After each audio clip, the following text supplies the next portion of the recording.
नमस्कार, मी साक्षी वाघमारे. जनअभियान न्यूज चॅनलमध्ये आपले स्वागत आहे. पाहूया आजच्या ठळक घडामोडी. भगतवाडी परिसरात अस्वच्छतेचा प्रकोप. नाले तुंबल्याने रस्त्यावर सांडपाणी, नागरिक त्रस्त. मनपाच्या निष्क्रियतेवर संताप.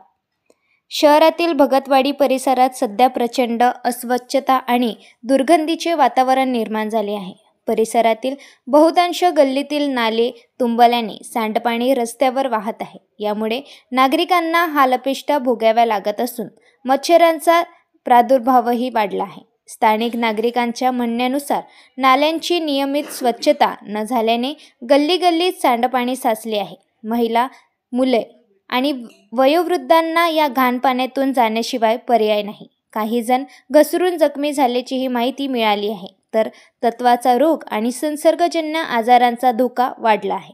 प्रशासनाने तत्काळ उपाययोजना केल्या नाहीत तर नागरिकांनी आंदोलनाचा इशारा दिला आहे.